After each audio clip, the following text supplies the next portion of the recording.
เดี๋ยวเล็กหน่อยนะโมตัสสะภะคะวะโตอะระหะโตสัมมาสัมพุทธัสสะนะโมตัสสะภะคะวะโตอะระหะโตสัมมาสัมพุทธัสสะนะโมตัสสะภะคะวะโตอะระหะโตสัมมาสัมพุทธัสสะพระมุนีนาถเจ้าพระองค์ใดผู้ทรงกระทำกรรมอันกระทำได้ยากอย่างยิ่งพระองค์ทรงสละเวลาสั่งสมอบรมพระบารมีนับได้หลายโกติกัปเพื่อประโยชน์แก่ชาวโลกข้าพเจ้าขอน้อมไว้พระมุนีนาถเจ้าพระองค์นั้นด้วยเสียงเก้าขอน้อมไว้แด่พระธรรมอันเป็นธรรมที่พระผู้มีพระภาคเจ้าพระองค์นั้นบูชาแล้วเป็นธรรมที่นำสัตว์ผู้ถึงพร้อมด้วยวิชาและจรณะออกจากทุกข์ขอนอบน้อมแด่หมู่พระอริยสงฆ์ผู้ดำรงอยู่ในมรรคและผลผู้สมบูรณ์ด้วยคุณมีศีลเป็นต้นขอถวายความเคารพประธานใหญ่สมบูรณ์สิริปัญโยผู้เป็นประธานสงฆ์ณสถานที่นี้ตลอดถึงพระเทรานุเทระเพิ่นสาธมิกทุกรูปทุกองค์ขอความสุขความเจริญจงบังเกิดมีแก่ญาติโยมมาสุขสุขคนเราสิฟังธรรมได้บ่เลยใช่ไหมเนาะอายุงอโรกิยังวันนังสักขังอุจจากุรีนาตังราติโยปัฏยันเตนะอุลาลาปราปาราอัปปมาทังปัสสังสันติปุญญกิริยาสุปันดิตาอัปปมาโตอุโภอาทิอาทิคันหาติปันดิโตทิฏฐิธัมเมจโยอัตโธโยจัตโธสัมปรายิโกอัฏฐาภิสมัยาธิโรปันดิโตติปวุจจติ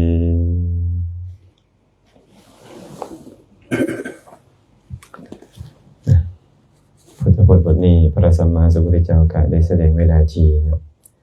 ในคัมภีร์สังยุตตนิกายและในคัมภีร์อังคุตตรนิกายปัญจกนิบาตแต่ก่อนอื่นเมื่อกาขออนุโมทนาบุญนำคณะเจ้าภาพมณีกาอาตมาชื่อได้จะซื้อไม่ออกเสียงอุทธรณ์นะขออภัยผู้ใดนำบุญกีอ่านไปเนาะกามุสุขุสุคนนั่นแหละพร้อมด้วยญาติมิตรสหายที่ได้มีความประสงค์อยากจะประสบความเจริญจึงได้นิมนต์ครูบาอาจารย์เข้ามาสู่ตระกูลคือเมื่อกี้นี่เขาก็บอกกันไปแล้วเนาะมงคลบ่แม่นพามงคลก็คือกุศลที่มันเกิดขึ้นในใจของพวกเขานั่นเอง ถามเจ้าภาพว่าเจ้าภาพประสงค์อีหยังก็แน่นอนแล้วเจ้าภาพก็ต้องอยากมีอายุยืนเห็นป่ะอยากมีความสุขอยากมียศถาบรรดาศักดิ์ต้องการลาภในท้ายที่สุดชีวิตก็คือมีความประสงค์อยากจะเข้าถึงสุคติโลกสวรรค์จุดมุ่งหมายสูงสุดของคนพุทธก็คือมรรคผลนิพพานฉะนั้นสิ่งที่พวกเราต้องการบ่แม่นว่ามันจะได้ตามที่เราต้องการเราต้องทำความเข้าใจแบบนี้ก่อนแม่นบ่หลายๆคนมีความปรารถนาอยากได้สิ่งนี้อยากได้สิ่งนั้นก็สรรหาอุบายในการเฮ็ดให้ได้สิ่งต่างๆเนาะสรรหาให้ได้สิ่งต่างๆนานาบางคนก็ตั้งความปรารถนาเอาไว้บางคนก็มีการบูชาบวงสรวงเพื่อที่จะให้ได้สิ่งที่ตนเองปรารถนานะแต่พวกเราอาจจะบ่แม่นแบบนั้นเราต้องการความสุขเราเลยมาเฮ็ดเหตุของความสุขอาตมาก็เลยว่านั่นแหละว่ามงคลก็คือเหตุของความสุขความเจริญพวกเราต้องการความเจริญก็ต้องเฮ็ดเหตุของมันเคยมีเศรษฐีคนหนึ่งเขาไปเฝ้าพระสัมมาสัมพุทธเจ้า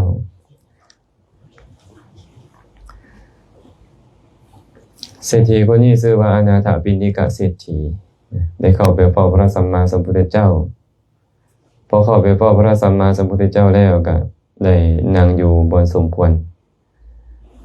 พระสัมมาสัมพุทธเจ้าเวลาโอ้รวมกับญาติโยมนี่นะเพิ่นก็จะบ่รวมเรื่องให้สาระเลยเวลาเพิ่นเว้านี่ พิ่นแต่เว้าจะเรื่องศีลเรื่องธรรมเรื่องประโยชน์ก็คือเฮาก็อาจจะทักทายสบายดีกันหลายๆอย่างแม่นบ่แต่เวลาพระพุทธเจ้าเวลาเพิ่นเว้านี่เพิ่นจะกำหนดประโยชน์แล้วค่อยเว้าว่าผู้ฟังเฮาจะได้ประโยชน์อีหยังอันนี้คือกันหลังจากท่านอนาถปิณฑิกาเศรษฐีนั่งด้วยอาการสงบแล้วเพิ่นก็เลยถามอนาถปิณฑิกาเศรษฐีแล้วก็เว้าธรรมะข้อหนึ่งบอกว่าทานเศรษฐีมีธรรมอยู่5ประการเป็นที่น่าปรารถนาน่ารักใคร่น่าพอใจแต่หาได้ยากในโลก5ประการนั้นมีอย่างใด 1. ความเป็นผู้มีอายุยืน 2. ความเป็นผู้มีวรรณะผิวพรรณงดงาม 3. ความเป็นผู้มีหยด 4. ความเป็นผู้มีความสุข 5. หลังจากแต่กายทำลายแล้วเข้าถึงสุคติโลกสวรรค์ทานเศรษฐีมีธรรมอยู่5ประการนี้แหละน่าปรารถนาน่ารักใคร่น่าพอใจมีบ่ผู้ใดอยากอายุสั้นอยู่นี่มีบ่ผู้ใดก็มีความประสงค์ความอายุยืนทั้งหมดแม่นบ่และบ่มีผู้ใดเลยที่บ่อยากงามไปหาหมอเกาหลีมาจักเทื่อแล้วก็บ่จักนี่แม่นบ่ทุกคนล้วนแล้วแต่มีความประสงค์ความมีผิวพรรณวรรณะงดงามผ่องใสต้องการจะเป็นคนงามกันหมดเพิ่นเลยบอกว่าแม้แต่ความมีผิวพรรณวรรณะงดงามก็เป็นธรรมที่น่าปรารถนาน่ารักใคร่น่าพอใจข้อที่3ก็คือความสุขต้องการความสุขกันบ่ที่ปรารถนาทุกมื้อนี่ก็คือต้องการความสุขนั่นเองบ่แม่นอย่างอื่นดอกแม่นบ่ที่เฮาพยายามเฮ็ดทุกสิ่งทุกอย่างนี่นะพยายามศึกษาห้ำเรียนพยายามเฮ็ดเวียกเฮ็ดงานคำบ่ได้ยืนคืนบ่ได้นอนต้องการความสุข 4. ยศยศนี้มี2อย่าง1ยศศักดิ์2ยศบริวารพวกเราต่างอยากมียศถาบรรดาศักดิ์ต่างอยากมีบริวารห้อมล้อมแม่นบ่บ่ว่าจะเป็นบรรพชิตนักบวชบ่ว่าจะเป็นฆราวาสญาติโยมและก็มีการแสวงหาแบบนี้พร้อมถูกบ่ฉะนั้นความเป็นผู้มียศก็เป็นสิ่งหนึ่งที่น่าปรารถนาน่ารักใคร่น่าพอใจและทุกคนเลยเมื่อมรรคผลนิพพานยังบ่ปรากฏทุกคนอยากเข้าถึงสุคติโลกสวรรค์เพราะเหตุใดเข้าถึงสุคติโลกสวรรค์แล้วมันมีความสุขฉะนั้นการเข้าถึงสุคติโลกสวรรค์ก็เป็นสิ่งที่น่าปรารถนาน่าใคร่น่าพอใจบ่ง่ายก็คือทุกคนอยากอายุยืนอยากมีผิวพรรณวรรณะงดงามอยากมีความสุขอยากมียศถาบรรดาศักดิ์และอยากเข้าถึงสุคติโลกสวรรค์พระผู้มีพระภาคเจ้าก็เลยตรัสต่อไปว่าทานเศรษฐีแต่ว่าธรรมที่น่าปรารถนาน่ารักใคร่น่าพอใจ5ประการนี้บ่ได้มาเพราะการอ้อนวอนหรือการปรารถนาหากว่าธรรม5ประการนี้นะได้มาเพราะการอ้อนวอนหรือการปรารถนาผู้ใดล่ะจะคาดเคลื่อนจากสิ่งที่ตัวเองควรได้คนลาวทั้งประเทศนี้จะอายุยืนหมดแม่นบ่คนลาวทั้งประเทศจะงามหมดคนลาวทั้งประเทศจะมีความสุขหมดจะมียศถาบรรดาศักดิ์หมดและคนลาวทั้งประเทศจะไปสวรรค์หมดเพราะเฮ็ดแบบนี้กันมาตั้งแต่แป้นปูแป้นยาแล้วไปบูชาบวงสรวงไปอ้อนวอนห้องขอแม่นบ่พระธาตุโพนนั่นบ่แม่นสิเก่าหมดย้อนแล้วบ่หั่นย้อนพวกเขาไปอ้อนวอนห้องขอแม่นบ่ถ้าหากว่าได้มาเพราะการอ้อนวอนห้องขอผู้ใดจะคาดเคลื่อนผู้ใดจะคาดเคลื่อนจากสิ่งที่ตัวเองอยากได้บ่แม่นเป็นนายกมื้อละบ่พอไม่ออกนี่นะแม่นบ่เพราะเขาต้องการแล้วมันได้นี่นะมันต้องได้เป็นแล้วติพ่อแม่ข่อยก็เฮ็ดมาแบบนี้แต่โดนแต่นานแล้วแม่นบ่พระพุทธเจ้าก็เลยบอกว่ามันบ่ได้มาเพราะการอ้อนวอนหรือความปรารถนาเท่านั้นคันได้มาเพราะการอ้อนวอนหรือปรารถนาผู้ใดก็จะบ่ทุกข์บ่ยากจักคนเลยปรารถนากันบ่ผู้ใดเจ้าของห้ามเนี่ยปรารถนาอายุยืนบ่อยากมีวรรณะงดงามอยากมีความสุขอยากมียศอยากเข้าถึงสุคติโลกสวรรค์แต่แค่ปรารถนาบ่ได้แค่อยากได้ต้องการบ่ได้พระพุทธเจ้าก็เลยตรัสต่อไปว่าทานเศรษฐีบุคคลเมื่อปรารถนาความเป็นผู้มีอายุยืนก็บ่ควรเพลิดเพลินยินดี ในอายุหรือเหตุของอายุนั้นแต่ควรประพฤติปฏิบัติตามข้อปฏิบัติอันเป็นเหตุให้อายุยืนเมื่อข้อปฏิบัติอันเป็นเหตุให้อายุยืนเขาได้กระทำได้ปฏิบัติแล้วนั่นแหละจะเป็นเหตุให้เขาได้ความเป็นผู้มีอายุยืนทั้งของที่เป็นมนุษย์และของที่เป็นทิพย์พระพุทธเจ้าตรัสไว้แบบนี้เจ้าอยากได้อีหยังเจ้าต้องเฮ็ดแบบนั้นเป็นบ่พ่อใหญ่นี่แปลมาแล้วนี่ปทเก้าเนี่ยยาที่สังวปเตพีชังตาที่สังละพะเตพลังกัลยาณการีกัลยาณังปาปการีจะปาปกังบุคคลหวานพืชเส้นใดลงไปในดินในนานั้นมันยอมทรงผลเช่นนั้นคนเฮ็ดกรรมดียอมได้รับผลดีคนเฮ็ดกรรมชั่วยอมได้รับผลชั่วถูกปะเจ้าเมื่อเจ้าต้องการอายุยืนเจ้าต้องเฮ็ดแบบใดเจ้าต้องการอายุยืนเจ้าต้องอย่าลุ่มหลงในอายุหรือเหตุแห่งอายุนี้เจ้าต้องเฮ็ดเจ้าต้องเฮ็ดต้องพยายามเนาะเพื่อที่จะเฮ็ดข้อปฏิบัติอันเป็นเหตุให้ได้อายุเฮ็ดจังได๋สิอายุยืนเคยมีมานพคนหนึ่งไปถามพระพุทธเจ้าข้าแต่พระองค์ผู้เจริญเป็นอย่างน้อคนเฮาคือแตกต่างกันบางคนอายุยืนบางคนอายุสั้นเป็นต้นเราถามพระสัมมาสัมพุทธเจ้าก็เลยว่ากัมมังสัตเตวิภัชชติยะทิทางหินัปปณิตะตายะกรรมนั่นแหละยอมจำแนกหมู่สัตว์ให้ต่ำสามหรือป่านีดแตกต่างกันมันบ่แม่นอย่างอื่นได้อเป็นอย่างบางคนอายุยืนบางคนอายุสั้นคือบ่คือกันคนเฮาคือบ่คือกันเหตุบ่คือกันพระผู้มีพระภาคเจ้าตรัสไปนี่แล้วเราบ่เข้าใจเราก็เลยถามต่อไปว่าขอพระองค์จงอธิบายให้แจ่มแจ้งกว่านี้เด้พระพุทธเจ้าก็เลยบอกว่ามานพเอ้ยบุคคลบางคนในโลกนี้มักฆ่าสัตว์มักเฮ็ดชีวิตสัตว์ให้ตกล่วงเขายึดถือกรรมนั่นอย่างเหนียวแน่นหลังจากแตกกายทำลายแล้วยอมเข้าถึงอบายทุกขติวินิบัตินรกแต่หากเขากลับมาเกิดเป็นมนุษย์เช่นนี้อีกเขาจะเป็นผู้ที่มีอายุสั้นนี่แหละข้อปฏิบัติให้อายุสั้นเด้อคันอยากอายุสั้นละเฮ็ดดุๆเพิ่นนี่แหละคือข้อปฏิบัติของมันเจ้าบ่ต้องอ้อนวอนให้เจ้าอายุสั้นเจ้าเฮ็ดแบบนี้เจ้าอายุสั้นแน่นอนตรงกันข้ามนี่ล่ะมนุษย์บุคคลบางคนในโลกนี้มีปกติเว้นค่าจากการฆ่าสัตว์บ่เฮ็ดชีวิตของสัตว์อื่นให้ตกล่วงเขายึดถือกรรมนั่นอย่างเดียวเนี่ยหลังจากแตกกายทำแล้วยอมเข้าถึงสุคติโลกสวรรค์แต่หากเขากลับมาเกิดเป็นมนุษย์เช่นนี้อีกเขาจะเป็นผู้มีอายุยืนนี่แหละมนุษย์เอ้ยข้อปฏิบัติอันเป็นเหตุให้อายุยืนเจ้าอยากอายุยืนนี่นะเจ้าบ่ต้องไปอ้อนวอนห้องคอใส่ดอกเจ้าต้องเฮ็ดเหตุของมันก็คือเว้นค่าจากการพากชีวิตสัตว์อื่นเป็นไปบ่ได้เลยที่คนจะไปฆ่าสัตว์อื่นเลยเพื่อให้ตัวเองอายุยืนเป็นไปบ่ได้นั่นบอกประตูฉะนั้นพระพุทธเจ้าก็เลยบอกว่าต้องการอายุยืนอย่าเพลิดเพลินมัวเมาในอายุบ่แม่นโอ้ยเฮ็ดคือสิบ่ตายจักเทื่อนี่ประตูเอ้ยบ่เฮ็ดกุศลคุณงามความดีอีหยังบ่รักษาศีลฟังธรรมอีหยังบ่แม่นอย่าเพลิดเพลินได้ต้องเฮ็ดเหตุของมันเนาะพระองค์ตรัสอีกว่าบุคคลผู้ปรารถนาวรรณะคือต้องการมีผิวพรรณวรรณะงดงามก็บ่ควรเพลิดเพลินหรือปรารถนาลุ่มหลงอยู่มัวเมาอยู่ในความเป็นผู้มีผิวพรรณวรรณะงดงามนั้นหรือเหตุเพราะความมีผิวพรรณวรรณะงดงามเป็นเหตุบางคนเกิดเป็นคนงามได้จักหน่อยมัวเมาในรูปของตัวเองเฮ็ดหยังก็บ่ได้เลยแต่ละมื้อแต่ละเว้นแต่งก่อนจะออกเรือนได้1ชั่วโมงเสียเวลาไปกับการแต่งหน้า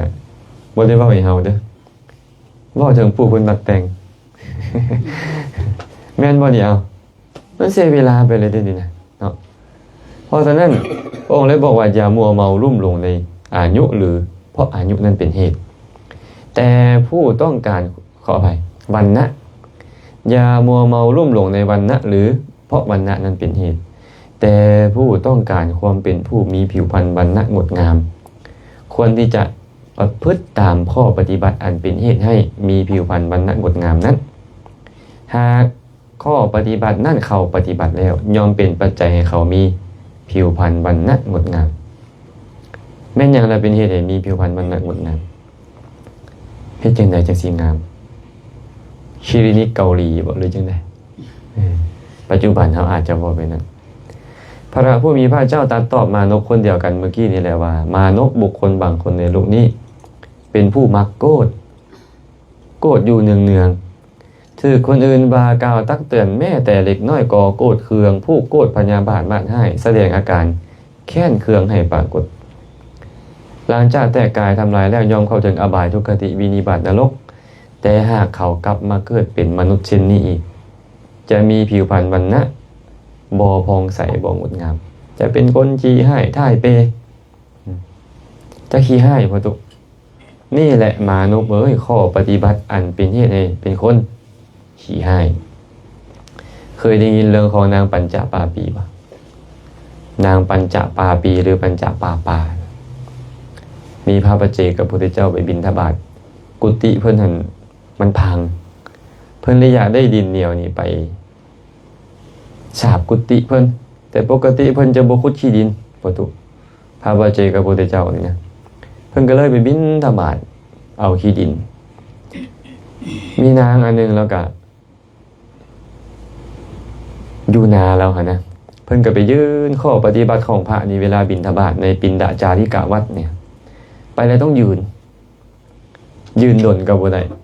ไปไว้ไหลก็บ่ได้ซุมื้อนี่เฮ็ดจังได๋ซุมื้อเฮาบิณฑบาตย่างไปลุยๆเนาะบ่ดูเนาะซึ่งข้อวัดบ่ได้เลยตามข้อวัดต้องไปยืนอยู่หน้าเฮือนก่อนน้อยนึง 2-3 นาทีบ่สินะห้ามยืนดนและก็อย่าไปไว้หลาย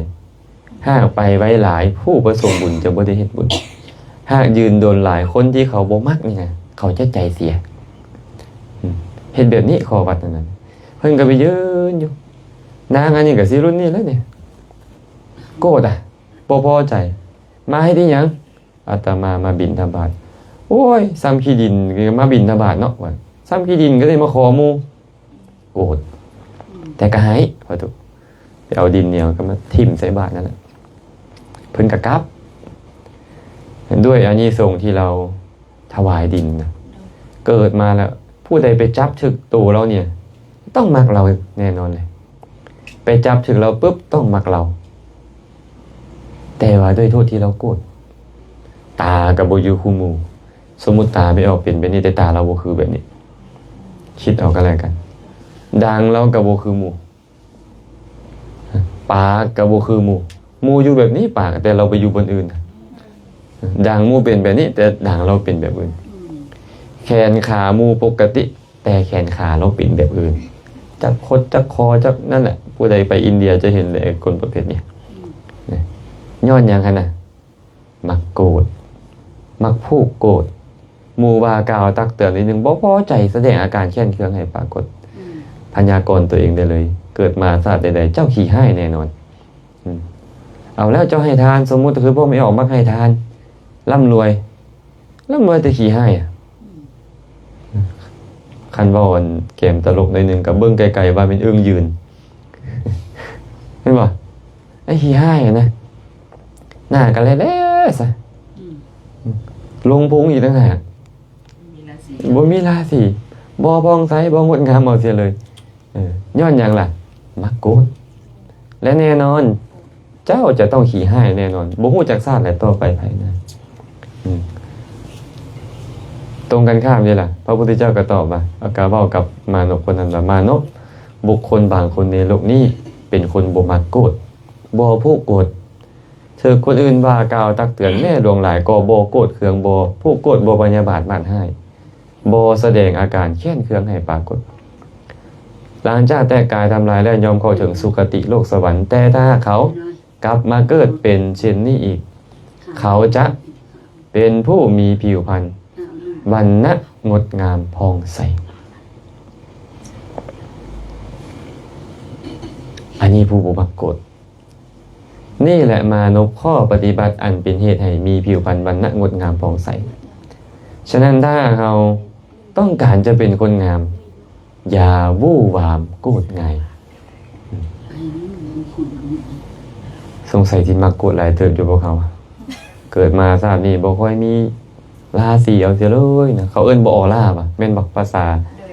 ออร่าบ่อาตมาก็เว้าตามซื่อๆเด้อบ่มีออร่าเอาเสียเลยฟังต่อไปเบิ่งไกลๆ100 เมตรจังฮู้ว่างาม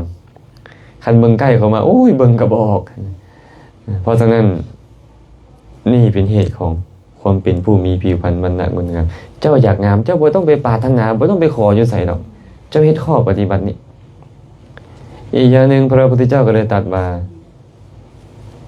ทานเศรษฐีบุคคลผู้ที่ต้องการความสุขก็บ่ควรเพลิดเพลินลุ่มหลงในความสุขหรือเพราะความสุขนั้นเป็นเหตุควรจะประพฤติตามข้อประพฤติอันเป็นเหตุให้มีความสุขข้อประพฤติอันเราเฮ็ดให้มีความสุขอันบุคคลนั้นประพฤติแล้วเขายอมได้ความสุขทั้งที่เป็นของมนุษย์ทั้งที่เป็นของเป็นทิพย์แม่นอย่างบัดนี้ข้อปฏิบัติอันเป็นเหตุให้มีความสุขมีเงินหลายๆบ่มีความสุขมีเงินหลายมีความสุขบ่แน่เนาะ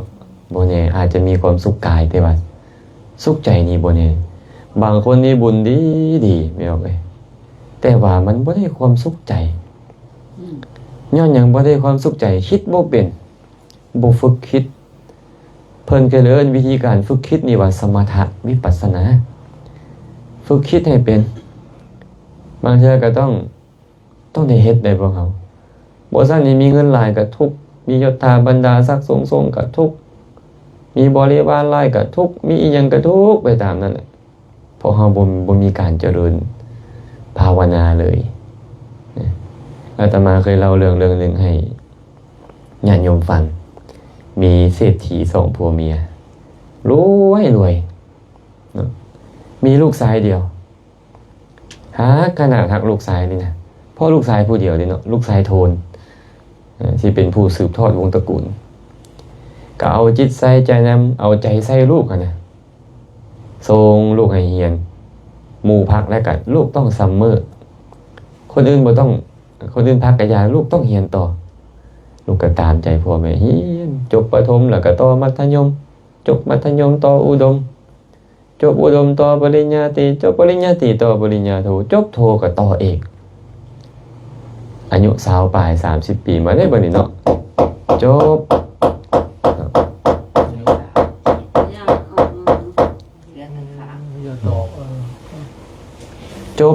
ปริญญาเอกพอจบปริญญาเอกแล้วเฮ็ดจังได๋บัดนี้ฉลองแล้วเนาะก็ต้องรับใบปริญญาบัตรพ่อแม่ก็ดีอกดีใจลูกเรียนจบปริญญาเอกไปหาปริญญาบัตรเรียบร้อยฉลองใหญ่เลย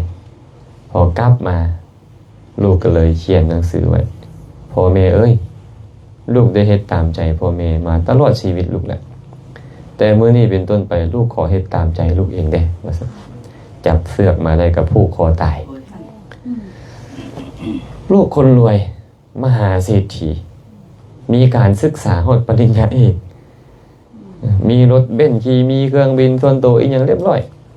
ประตูสุดท้ายตัดสินใจผูกคอตายเขาบ่ได้หยัง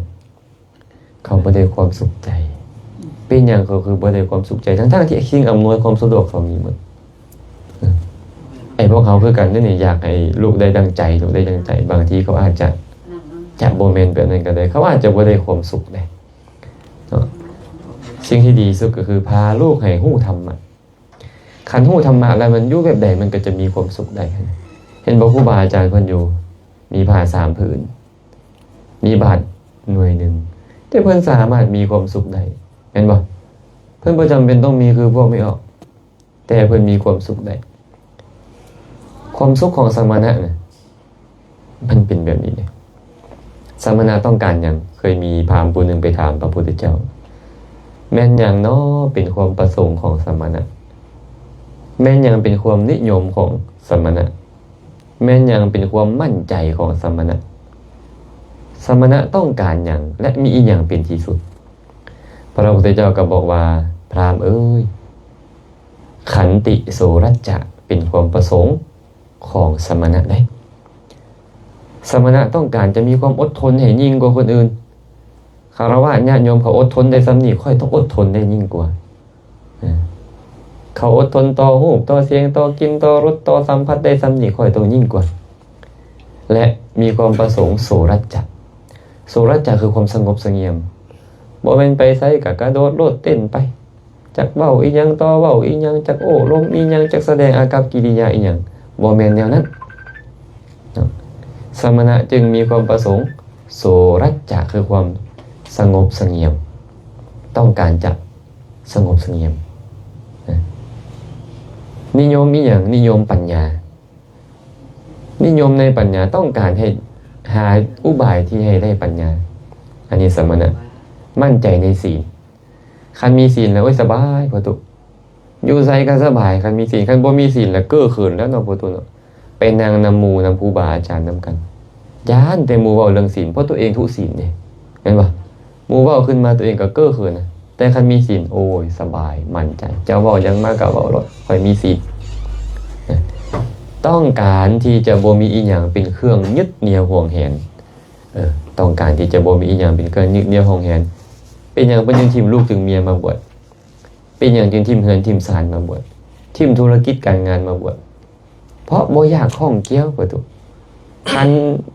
ออกมาบวชแล้วมันยังต้องมีสิ่งเหล่านี้เข้ามาอยู่ทุกโหลดเห็นป่ะโอ้ยอยู่นี่ทุกฉะนั้นสมณะจึงต้องการที่จะบ่มีอีหยังเป็นเครื่องยึดเหนี่ยวของแหนถ้วยเคยใส่หลายใบคือพวกไม่ออกเอาใบเดียวพอเป็นบาทก็พอแล้วเสื้อผ้าอาภรณ์บ่มีในพวกไม่ออกนี่มือละ3ชุดเปลี่ยนเห็นป่ะแต่พระอันนี้นะสุดเล่นสุดกินสุดเที่ยวสุดนอนอันนี้หมดเลย3ผืนนี่แหละเห็นป่ะใส่แค่3ผืนที่อยู่เอาละเขาเฮ็ดแบบใดให้อยู่ก็อยู่บ่มีข่อยก็อยู่ใต้ห่มไม้บ่นิดๆของแหนความสุขมันเกิดขึ้นแบบนี้ยารักษาโรคเขาถวายอันนั้นกับฉันบ่ถวายกับน้ำมูดเน่าหั่นแหละมะขามป้อมดองนี่แหละแบบนี้มันก็เลยมีความสุขนะจะได้ความสุขนี่นะมันบ่ได้อยู่ที่มีอย่างเดียวเด้มีนี่มันมีความสุขกายอาจจะอำนวยความสุขกายได้แม่นบ่แต่ว่าคันบ่ได้ความสุขใจนี่มันก็ลำบากคือเก่าเพราะเฮาเลยมักเว้าโวหารว่าขับทีอยู่ได้ขับใจอยู่ยากเห็นป่ะฉะนั้นเนาะต้องการความสุขก็ต้องฝึกคิดหรือว่าภาวนาเจริญสมาธิเด้เจริญวิปัสสนาเด้ความสุขมันก็จะเกิดขึ้นอีกอย่างหนึ่งพระพุทธเจ้าบอกว่าบุคคลผู้ต้องการยศก็บ่ควรเพลิดเพลินลุ่มหลงในยศหรือเพราะยศเป็นเหตุแต่ควรประพฤติปฏิบัติตามข้อปฏิบัติอันเป็นเหตุให้ได้ยศข้อปฏิบัติอันเป็นเหตุให้ได้ยศเขาประพฤติแล้วยอมเป็นเหตุให้เขาได้ยศทางที่เป็นของมนุษย์และทางที่เป็นของเป็นทิพย์คันเจ้าอยากมียศถาบรรดาศักดิ์นะเจ้าก็จะไปลุ่มหลงนำยศถาบรรดาศักดิ์หลายเห็นบ่ประตูบางคนลุ่มหลงอยู่กับยศถาบรรดาศักดิ์อีหยังก็เฮ็ดบ่ได้อีหยังก็บ่ได้เฮ็ดมัวเมาลุ่มหลงอยู่ในยศถาบรรดาศักดิ์นั้นบางทีมียศถาบรรดาศักดิ์สูงๆไปเรื่อยๆก็แห้งเบียดเบียนคนอื่นได้ง่ายได้บ่ดีแม่นบ่มันก็สร้างแต่ความทุกข์ให้ซ้ำนะแม่นหยังล่ะเป็นเหตุให้ได้ยศนะพระพุทธเจ้าก็ตรัสกับมนุษย์เมื่อกี้นี่แหละว่ามนุษย์บุคคลบางคนในโลกนี้เป็นผู้มีปกติอิจฉาริษยาในราบสักการะคำสรรเสริญการกราบไหว้บูชาของคนอื่นเมื่อเขายึดถือกรรมนั่นอย่างเหนียวแน่นหลังจากแต่กายทำลายแล้วย่อมเข้าถึงนรกแต่ถ้าเขากลับมาเกิดเป็นมนุษย์อีกเขาจะเป็นคนที่อัปปยศคือบ่มียศนี่แหละข้อปฏิบัติอันเป็นเหตุให้บ่มียศเคยอิจฉาหมู่บ่สมมติมีห้างขายเสื้อผ้า2ห้างคนเข้าห้างเขาดีเป็นในใจเฮานี่ใจเฮายังบ่ได้ฝึกเมื่อใจบ่ได้ฝึกมันก็ต้องคิดบ่ว่าผู้ใดได้นี่นะพ่อตู้เนาะสมมุติพ่อตู้เป็นนักบวชตายมีแต่คนเข้าไปหาอาจารย์องค์นั้นน่ะแม่นบ่เป็นได้พ่อตู้รู้สึกเลยเริ่มจะอิจฉานี่เนาะ เริ่มจะบ่ยินดีนะเขาเพิ่นเลยบอกว่านี่นะความอิจฉาริษยาในลาภสักการะคำสรรเสริญของคนอื่นนี่นะเป็นเหตุให้อับประยศเป็นเหตุให้บ่มียศถาบรรดาศักดิ์เป็นเหตุให้บ่มีบริวารเอิ้นว่าข้อปฏิบัติอันเป็นเหตุให้บ่มียศศักดิ์บริวารตรงกันข้ามนี่ล่ะพระพุทธเจ้าก็บอกว่าบุคคลบางคนในโลกนี้บ่อิจฉาในลาภสักการะคำสรรเสริญการกราบไหว้บูชาของคนอื่นเขายึดถือกำนั่นอย่างเหนียวแน่นหลังจากแตกกายทำลายแล้วย่อมเข้าถึงสุคติโลกสวรรค์หากเขากลับมาเกิดเป็นมนุษย์อีกเขาจะเป็นผู้มียศถาบรรดาศักดิ์หลายนี่แหละข้อปฏิบัติอันเป็นเหตุให้ได้ยศหากว่าเราต้องการมียศเราต้องกำจัดความอิจฉาให้ได้ขันเจ้ายังอิจฉาหมู่อยู่นี่นะเป็นไปบ่ได้เลยที่เจ้าจะมียศถาบรรดาศักดิ์ในอนาคตเอาแล้วปัจจุบันนี้นะเจ้าอาจจะมีอยู่ได้เพราะมันเป็นผลของความบ่อิจฉาหมู่ในอดีตที่เจ้าเคยบ่อิจฉาหมู่แล้วมันส่งผลให้เจ้ามียศแต่ว่าในอนาคตเจ้าก็ต้องอับปยศนั่นแหละ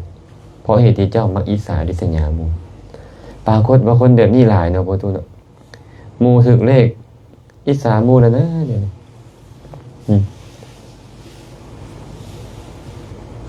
ต้องพยายามระงับคันบ่ระงับมันจังได้กับผลเป็นทุกข์แน่นอนเข้าถึงอบายทุกขติวินิบาตผลได้บ่แม่นธรรมดาเด้มาเป็นมนุษย์กันยังต้องตกทุกข์อีกยังต้องอับปยศอีกพระสัมมาสัมพุทธเจ้าก็เลยเว้าต่อไปว่าทานเศรษฐีหากบุคคลมีความประสงค์การเข้าถึงสุคติโลกสวรรค์ก็บ่ควรเพลิดเพลินในสวรรค์หรือเพราะสวรรค์เป็นเหตุควรเฮ็ดข้อปฏิบัติอันเป็นเหตุให้เข้าถึงสวรรค์นั้นข้อปฏิบัติอันเป็นเหตุให้เข้าถึงสวรรค์อันเขาเฮ็ดแล้วเขายอมเข้าถึงสุคติโลกสวรรค์นี่แหละเป็นเหตุแห่งสวรรค์จากไปสวรรค์เด้ยามใดก็แต่งไปคันดอกไม้เนี่ยแล้วพวกเขาไปหาต้นไม้นะคันมักเบงเข้าไปขอให้ไปสวรรค์เด้อขอให้ไปสวรรค์เด้อมันบ่แม่นเหตุแม่นบ่พระพุทธเจ้าก็บอกไว้แล้วคันเจ้าขอแล้วมันได้นี่นะอ้อนวอนปรารถนาอะไรมันได้นี่แม่นผู้ใดจะบ่ได้เจ้าจะเข้าถึงสุคติโลกสวรรค์ก็ต้องเหตุของมันแม่นยังเป็นเหตุแห่งสวรรค์ศีลจะทานไปบอกเมื่อกี้นี่ว่าอย่างไรสีเลนะสุขติงยันติในบทพระโตศีลเป็นเหตุให้เข้าถึงสุคติโลกสวรรค์คันเจ้าบ่มีศีลเจ้าก็หมดโอกาสในการจะเข้าถึงสุคติโลกสวรรค์ให้ทานดีปานใดก็ตามแต่ศีลบ่มีเข้าถึงสวรรค์บ่ได้ในพระสูตรบางพระสูตรพระพุทธเจ้าเว้าแบบนี้เลยบุคคลบางคนในโลกนี้ให้เข้าน้ำหยดยานพาหนะผ้าพรทอนสบายดอกไม้ของหอมเครื่องไล่ทาประทีปโคมไฟที่อยู่ที่นอนเกสมณพราหมณ์เขาให้สิ่งใดยอมวางสิ่งนั้นเขาได้ยินได้ฟังมาว่าสวรรค์สัญจาตูมแดดาวดึงยามานุสิตนิมมานารดีเป็นต้นแดเป็นผู้มีอายุยืนมีวรรณะงดงามมีความสุขหลายเขาเลยปรารถนาแบบนี้ว่าขอข้าพเจ้าจงเข้าถึงความเป็นสหายของเทวดาสั้นจาตูมเป็นต้นนั้นเถิดที่คนทั้งหลายเขาตั้งจิตนั่นอธิษฐานจิตนั่นเจริญจิตนั่นอยู่เขาย่อมเข้าถึงความเป็นสหายของเทวดาสั้นจาตูมเป็นต้นนั้นแต่เขากล่าวว่าเป็นของผู้มีศีลนะบ่แม่นของคนทุศีลนะขนาดเจ้าให้ทานดีปานใดพระพุทธเจ้าก็ยังบอกว่าเป็นของคนมีศีลเด้อการเข้าถึงสุคติโลกสวรรค์นี่บ่แม่นของคนทุศีลคนทุศีลยอมบ่ได้เพิ่นน่ะเฮ็ดจังได๋ล่ะพวกเขาต้องการสวรรค์บัดนี้ฮะต้องเฮ็ดเทศเนาะอย่าแค่ปรารถนาเฮ็ดเทศมันต้องเฮ็ดเทศมันพร้อมพระพุทธเจ้าก็เลยได้สรุปเป็นคาถาบอกว่าอายุงวันนังยะสังกิตติงสักขังอุจจากุเรนะตังรติโยปัทยาเนนะอุลาลาอปาราปาลาอัปปมาทางประสังสันติปุญญกิริยาสุปันดิตา อัปปมัตโตอุโภอัตเถอธิคันหาติปันดิโตทิฏเถธัมเมจะโยอัตโถโยจัตโถสัมปรายิโกอัฏฐาพิสมยาทีโรปันดิโตติปวุจจติบุคคลเมื่อปรารถนาอยู่ทรงความเป็นผู้มีอายุยืนอายุงดีกว่าอายุยืนพอตุวันนังก็คือปรารถนาความเป็นผู้มีผิวพรรณวันนะงดงามยะสังปรารถนาความเป็นผู้มียศกิตติงปรารถนาเกียรติศักดิ์ชื่อเสียงสักคังปรารถนาการเข้าถึงสุขติโลกสวรรค์อุจจากุรีนตังปรารถนาการเข้าถึงตระกูลหรือว่าเข้าถึงสถานที่อันเป็นสุขยิ่งขึ้นไปโอลาลาอปาราปาราปรารถนาความสุขอันโอฬารมโหฬารยิ่งขึ้นไปก็ควรเจริญความบ่ประมาทบัณฑิตนักปราชญ์ทั้งหลายสรรเสริญความบ่ประมาทในบุญกิริยาวัตถุบุญกิริยาวัตถุแปลว่าอย่างบุญกิริยาวัตถุบุญกิริยาวัตถุก็คือที่ตั้งเกิดขึ้นของบุญเอิ้นว่าบุญกิริยาวัตถุวัตถุแปลว่าที่ตั้งกิริยาแปลว่าการกระทำบุญกิริยาก็คือที่ตั้งของการกระทำบุญขันย่อก็ได้3อย่างทานเนาะศีลภาวนาขันว่าโดยพิสดารก็ได้10อย่างทานศีลภาวนานั่นแหละการอ่อนน้อมต่อผู้ใหญ่ต่อสมณพราหมณ์การคนคอยช่วยเหลือกิจที่เป็นประโยชน์ของผู้อื่นการแบ่งบุญให้ผู้อื่นเห็นคนอื่นเฮ็ดคุณงามความดีแล้วอนุโมทนาสาธุการนำเขาการฟังธรรมการแสดงธรรมและการเฮ็ดความเห็นให้ตรงเหล่านี้เอิ้นว่าบุญกิริยาวัตถุที่ตั้งเกิดขึ้นของบุญเพราะฉะนั้นพระพุทธเจ้าได้บอกว่าอัปปมาทังปสังสันติปุญญกิริยาสุปันดิตานักปราชญ์ทั้งหลายเพื่อนสรรเสริญการเฮ็ดบุญคือความบ่ประมาทในบุญกุศลเป็นบุญบ่ตอนเนี้ยหรือว่าฟุ้งซ่านในเรื่องนี้เรื่องนั้นอยู่บางทีฟังธรรมมันก็ฟุ้งซ่านด้วยกันเลยเนาะแสดงว่าตอนฟุ้งซ่านบุญบ่เกิดขึ้นจังหน่อยตอนใดที่จิตจดจ่ออย่างบุญก็เกิดขึ้นตอนให้ทานเมื่อกี้คือกันเห็นบ่ตอนที่เจ้ามีเจตนาในการสละมันก็เป็นบุญตอนที่เจ้าฟุ้งซ่านไปหาเรื่องอื่นมันก็บ่เป็นบุญคือกันฉะนั้นเพิ่นเลยบอกว่าให้เจริญความบ่ประมาทในบุญกิริยาวัตถุอันใดเป็นบุญให้ฟ้าคนไวอัปปมาโทอุปโปอัตเถอธิคันหาติปันดิโตทิฏเถธัมเมจะโยอัตโถโยจัตโถสัมปรายิโกบุคคลผู้เป็นนักปราชญ์บัณฑิตบ่ประมาทยอมยึดถือประโยชน์ทั้ง2อย่างเอาไว้อุโภอัตเถประโยชน์2อย่างทิฏเถธัมเมจะโยอัตโถโยจัตโถสัมปรายิโกคือประโยชน์โลกนี้และประโยชน์โลกหน้าประโยชน์โลกนี้คืออย่างไรนี่แหละเวียกงานการสร้างหน้าที่การงานกุศลที่มันเกิดขึ้นในใจต่างๆเอิ้นว่าประโยชน์โลกนี้ในขณะที่เจ้าเฮ็ดประโยชน์โลกนี้ประโยชน์โลกหน้าเจ้าถือว่าได้เฮ็ดแล้วเพราะบุญนี่แหละมันจะเฮ็ดผลอันเป็นสุขให้เกิดขึ้นแก่เจ้าในโลกหน้าบุญเท่านั้นเด้จะเป็นเหตุให้ได้รับความสุขอย่างอื่นบ่มีอัฏฐาภิสมยาทีโรปันดิโตติปวุจจตินักปราชญ์ผู้ได้ประโยชน์2ประการนี้คือประโยชน์โลกนี้และประโยชน์โลกหน้าพระพุทธเจ้าทั้งหลายจึงเอิ้นเราว่าบัณฑิตไอ้บัณฑิตนี่บ่แม่นจบเกียรตินิยมอันดับ1ปริญญาตรีโทเอกบ่แม่นได้บ่แม่นได้ภาษาต่างประเทศจะ8ภาษานี่บ่เอิ้นว่าบัณฑิตแต่บัณฑิตแม้แต่บ่จบฮอดป.1แต่คิดดีเป็นเว้าดีได้เฮ็ดดีถือเอิ้นว่าบัณฑิตพวกเฮาก็เป็นบัณฑิตได้แม่นบ่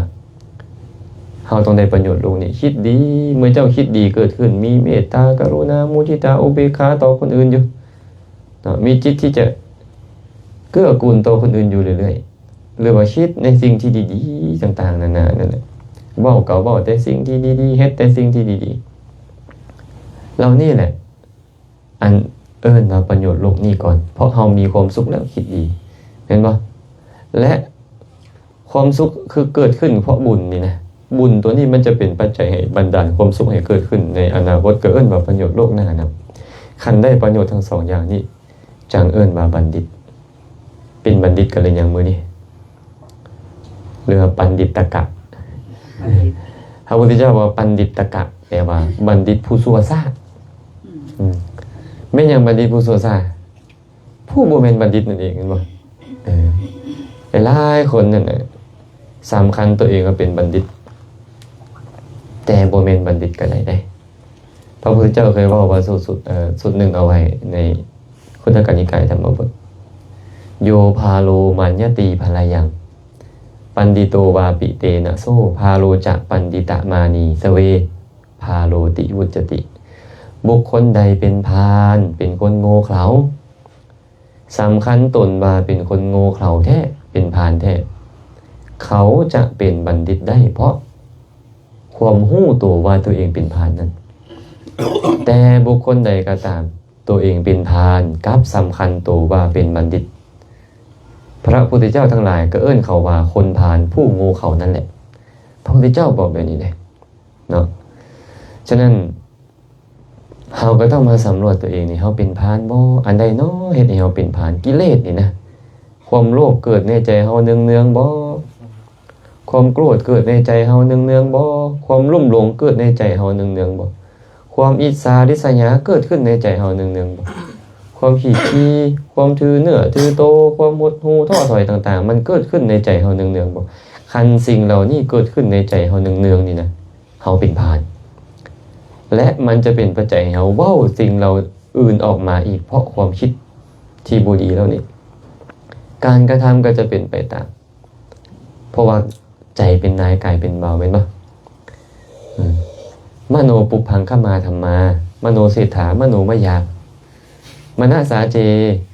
ปทุตเถนะพาตติวากโรติวาตะโตนังทุกขมันเวติจักกังวะวะหะโตปะทังทำทั้งหลายมีใจนี่แหละเป็นหัวหน้ามีใจนี่แหละเป็นใหญ่สำเร็จมาจากใจหากบุคคลมีใจที่ถูกโทษคือความโลภความโกรธเป็นต้นนั้นนะพทุษหายแล้วมีใจบ่ดีแล้วเว้าอยู่ก็ตามเฮ็ดอยู่ก็ตามก็มีแต่ความทุกข์นั่นแหละที่ตามมาเหมือนล่อเกียนที่ตามหอยเท้าของงัวที่ลากเกียนไปฉะนั้นคันใจบ่ดีนะเว้าก็บ่ดีเฮ็ดก็บ่ดี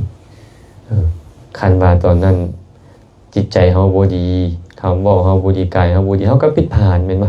เฮาก็เป็นพลาดแต่หลายๆคนนี่กลับสำคัญตัวเองว่าเป็นบัณฑิตทันทีแต่มันยุ่งอยู่นี่เนาะมันก็เลยบ่ได้โอกาสในการปรับปรุงแก้ไขเลยคืออาตมาเว้าให้ฟังเมื่อคืนนี่แหละเข้าวัดมาแต่น้อยจนเฒ่าแล้วฮู้หมดแล้วแต่บ่ฮู้จักอย่างเลยเห็นบ่บ่ฮู้จักอย่างเลยก็มีประเคนเข้าพระก็ยังบ่เป็นนะเดี๋ยวนี้นะย่านพระหั่นน่ะพูดนั่งอยู่แบบไม่ออกพุ่นเอามือแจ๊ะอยู่พุ่นมันสิไปได้จังได๋ที่ประเคนเข้าพระกันกันซั่นบางครั้งบางคราวเฮาก็ต้องเข้าหานักปราชญ์บัณฑิตเข้าหานักปราชญ์บัณฑิตให้เพิ่นชี้โทษแยงคุณว่าอันใดเป็นโทษอยู่อันใดเป็นคุณที่ควรเฮ็ดคันสำคัญว่าเป็นบัณฑิตอยู่เรื่อยๆก็หมดโอกาสปรับปรุงแก้ไขหมดโอกาสพัฒนาใช่เนาะพวกเฮาก็คือกันนั่นแหละก็พยายามเฮ็ดกุศลอย่าประมาทอย่าประมาทในบุญกิริยาวัตถุอันใดพอที่จะเป็นกุศลไกลเฮ็ดหลายก็ตามน้อยก็ตามคือพอทานเพิ่นเว้าเมื่อคืนแม่นบ่เก็บเงินนี่จะเก็บแต่ใบใหญ่ๆบ่คันใบน้อยๆนี่บ่เก็บเลยบ่ใบน้อยก็ยานะคันมันหลายก็เก็บนะเก็บไปเทื่อแล้วเงินมันหลายนะแม่นบ่คันใบใหญ่โดนๆมาเทื่อนึงเป็นจังได๋ก็สิบ่ทอใบน้อยๆมาดุๆเลยเนาะเทื่อละบาทได้ตลอด